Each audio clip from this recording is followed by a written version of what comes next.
All right, how's everybody doing? Full disclosure, I have put count them, four rolls of film through this camera since I purchased it, and I have never previously owned a camera of its type. So I'm hesitant to call this a review, but that's what I'm going to call it for the time being. I do like the camera, and I'm going to keep it, and if I do a follow-up, I'll just call it a supplemental review, or maybe I'll just rename this a preliminary review or something. But I do think I can give you some helpful information about this camera if you're not familiar with it, and if you have the opportunity to acquire one, or perhaps you've inherited one. So this is a Kodak Retinette 1B, that is Roman numeral 1, B.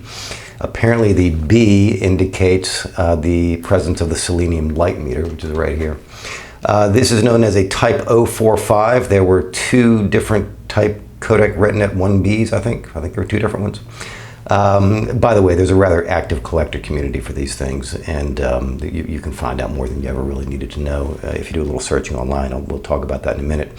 So this one is called a Type 045. I believe that's a factory designation. It was not sold that way. It was simply sold as the Retinette 1B. And this camera was in production from 1963 to 1966.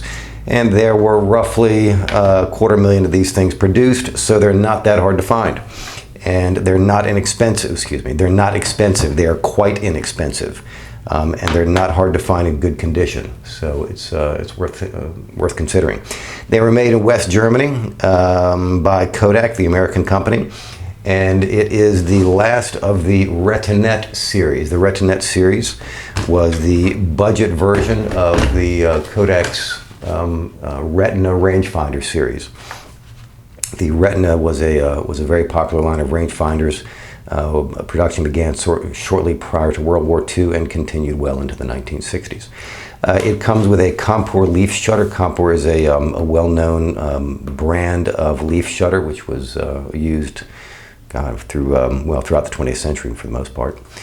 It has speeds of 1/15 of a second to 1/500th of a second plus bulb. That is quite an impressive range of shutter speeds for a consumer 35mm camera of this period.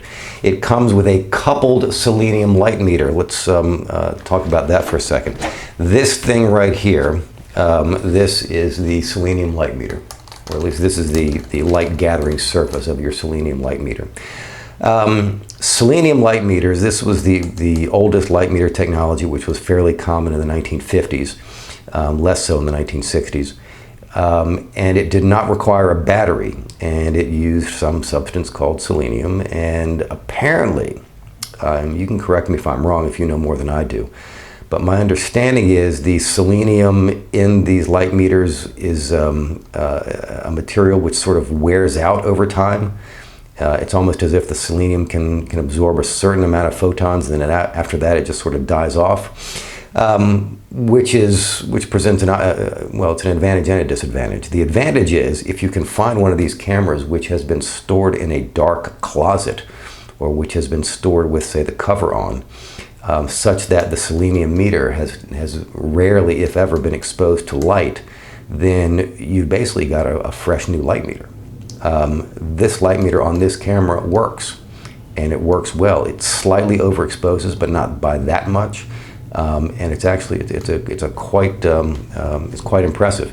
The ASA is adjusted. The control interface is a little quirky on this camera, and here we can see the DIN scale. It's the German version, and the ASA here it is. It's over here, and it requires that here we go. So to set the ASA, you have to press in that. That right there, which allows you to turn the ASA setting like, let's see if we can do this, like so. Is that right? Hold on. Press and turn. Shoot, hold on a second. Press, here we go. All right, so I'm pressing this here. I'm pressing this here, what I showed you a second ago. And now I can turn, press that, very good. And now I can turn this, and you can see there's, I don't know how well you can see that, but there is a red indicator mark right there. And that says ASA, which is the old-fashioned way of saying ISO. Same thing. and there's your red indicator mark right there. So I'm pressing this in, and I can now freely turn the indicator mark to set the desired ISO or ASA, or the film sensitivity. And if you do it over here, it's the same thing. It's just with the old German DIN scale. Here we go. Press that in, and now, yeah, hold on. Yeah. So that does that. If you don't press this in and you turn this, then what you're doing is changing the shutter speed. So that's why you need that little lever right there, because without pressing that in, when you turn this serrated edge here, what you're doing is you're changing the shutter speed in relation to that index mark right there. Okay. When you look through the viewfinder, at the bottom of the viewfinder, the viewfinder has a marked frame line for the non-interchangeable lens. And at the bottom of the viewfinder, you're going to see something that looks like this. This part here is sort of the silvered frame line material. And then you've got a metal posts right here, which black out this section of the silvered frame line. And then you've got a needle which moves as the light changes and as you adjust the aperture and shutter speed and ASA. And that needle is going to move like so. And the goal, of course, is to get the needle centered. And when the needle is centered, then you've got proper exposure. And then the needle will move like so as you adjust the settings on the camera. And the selenium meter in this particular camera, it works. It works beautifully. It overexposes ever so slightly, but it's not a problem because I use film with fairly good exposure latitude, so it's not a major issue. So, and besides, once you get used to it, I mean, you learn how to work with your if you're going to collect old cameras, you learn their quirks and you learn how to work with them. All right. So the Retinette has a bottom lever advance, which is a bit of an Achilles heel. You advance the film with this thing here. Here's the advance lever. So, for example, there we go. Well, it looks like it hasn't been cocked. So you advance the film by doing like so, and then turn it over, click. That's a very quiet shutter, by the way, which is a nice touch. That was on 1/30th of a second, 250. I usually shoot in daylight, so I'm usually using 250. And you advance the film like so, turn it back around, and click. And advance like so, turn it back around, click. Okay, so that's how you advance the film. When you're finished advancing the film, by the way, I've done a separate video on how to load film into this thing, so I'm not going to duplicate that here. Just have a look at that video. On the bottom of the camera, you've got the advance lever, you've got a tripod socket right here, and you've got two buttons. This button opens the film back. This button is for disengaging the take-up spool so that you can rewind the film. So don't press either of these buttons if you have film loaded in the camera. You need to be very careful about that. They are exposed. That's a bit of an issue. It's a bit of somewhat of a quirk of this camera. I do not have the leather carrying case that ordinarily came with this camera. My understanding is that solves some of these problems. But having these buttons exposed can be a bit of an issue. You need to be careful with that. This one right here opens up the back of the camera. Just press that button and kaboom, it opens up just like that. And this is the button that you press when you're done shooting film. You depress that button and now you can rewind the film, and you do so with this lever right here. And you don't lift it, you don't do nothing with it, you just turn it. And you turn it in this direction, turn it clockwise.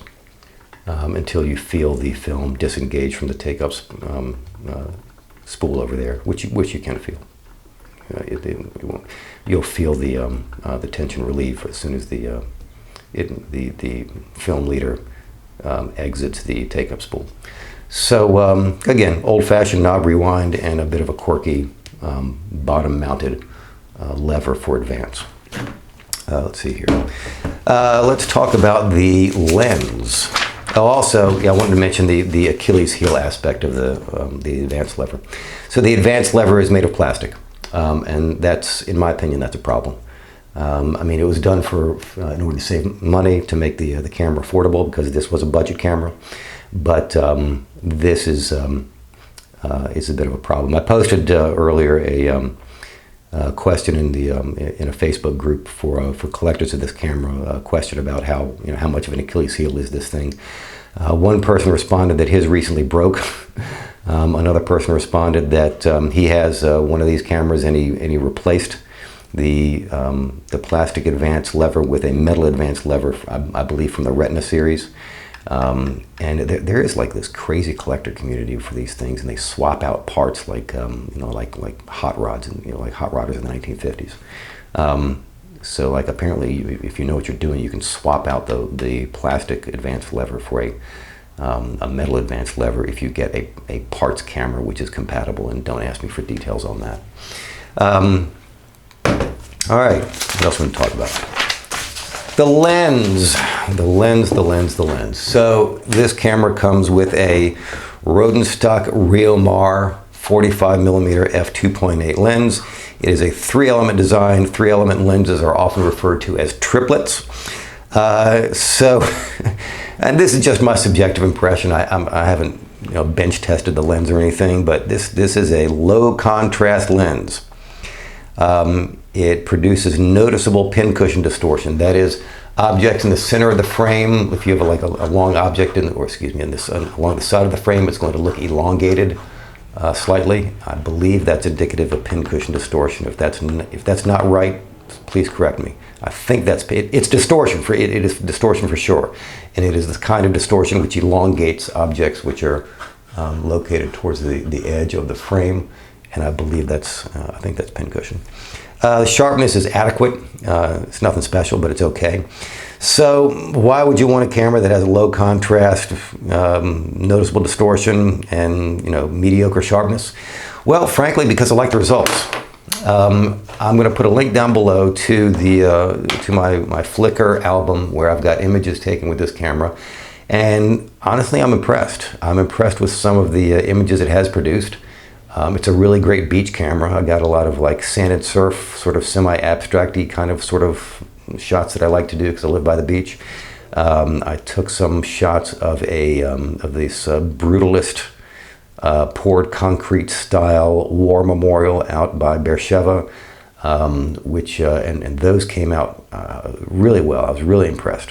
It just captured the texture of that brutalist monument really nicely, and I've noticed that this lens, despite its faults, it does produce images which sometimes they work. Put it that way. It's not the best lens for all applications, but I have achieved good results with this lens. And the 4 rolls of film that I've shot, I've got some images that I am proud to show. So take a look at those and form your own opinion. I think you can see what I'm talking about. The link will be down below to the Flickr album with the pictures I've taken with this camera. If you pick up one of these, I would encourage you to look for the Facebook group called Kodak Retina and Retinette Camera Lovers. There are some very, very knowledgeable collectors and experts and technicians who participate in this group, and they're really into these things and they know what they're talking about. And if you buy one and you just take some pictures of it and upload it, you will have a handful of people who have a great deal of knowledge telling you more than you ever wanted to know about your camera. And they're really friendly and very helpful, and I can't speak highly enough of that wonderful group. It's not much more than 1,000 people in the group, so it is a small community, but man, these people there's some dedicated fans of this camera out there. That is for sure. These things are just beautifully well built. I mean, they're built in Germany in the 1960s, in an era when consumer products were made out of metal, and the construction quality of this thing is just very impressive. It is a nice, solid feel to it. I think this leatherette covering may actually be some form of leather. I'm not sure if it's plastic. I mean, it has like a nice organic feel to it. It's solid. It's easy to handle. It does not have carrying straps, which is a kind of a hassle. Although apparently that's a modification that some of these hot rodders will do. These collector hot rodders who modify these things. I just carry it in a knapsack, and when I'm out and about with it, I'll just hold it like this, just grip it in my hand like that, and it's fairly comfortable. And it's secure enough. So that's about all I've got on the Retinette 1B. It's a wonderful camera for someone who, if you're just getting into photography, this has all you need to learn the basics. It's got a nice coupled light meter, it's got a good shutter speed range, it's got a good aperture range, and it uses, well, zone focusing. Zone focusing is a bit of a drawback for sure, but it forces you to learn hyperfocal focusing and understand the concept of depth of field and hyperfocal distances. I've done a separate video on hyperfocal marks and hyperfocal focusing. Take a look at that. It's a valuable skill to know, and if you pick up one of these, then you're basically gonna have to learn. You've got to learn what it is that your camera's capable of doing. Short version of it is this: if I'm going to hyperfocal this camera, then let's say I've set the aperture for f11. I can then set the focusing indicator. I'm going to line the infinity up to f11, and that will give me, or at least according to the markings on the lens, it should give me fairly sharp images from infinity over to, on this side, f11 would be, well, the distance between 2.5 and 1 point, so about 2 meters, roughly 2 meters to infinity. At f11 would be the hyperfocal focusing. But again, see my video I did on hyperfocal marks and what they are and how to use them, because if you do pick up a viewfinder camera or a zone focusing camera, as they're sometimes called, you're going to need to learn how to do that. But again, it's a great camera for learning basic skills of exposure and focusing, and you can save a lot of money by buying one of these. I mean, it's of superior quality to the point-and-shoot cameras of the 1980s and 1990s, which are just grossly overpriced nowadays, because those cameras offered auto loading, auto focus, auto exposure. They're idiot-proof. If you're so, well, enough said about that. This camera is a beautiful representation, or a beautiful example of how knowledge can save you money, because if you understand the concepts behind exposure and focusing, then you can get wonderful results with a little camera like this, and it's really solidly built, and it's not going to, the electronics aren't going to wear out because there aren't any. The plastic parts aren't going to break or wear off, except possibly the advanced lever. Well, so that's my 2 cents about this camera. Hope you enjoyed the video. Hope you found it useful. If you did, please do like and subscribe, and check out the links down below. Thank you. Take care. Bye-bye.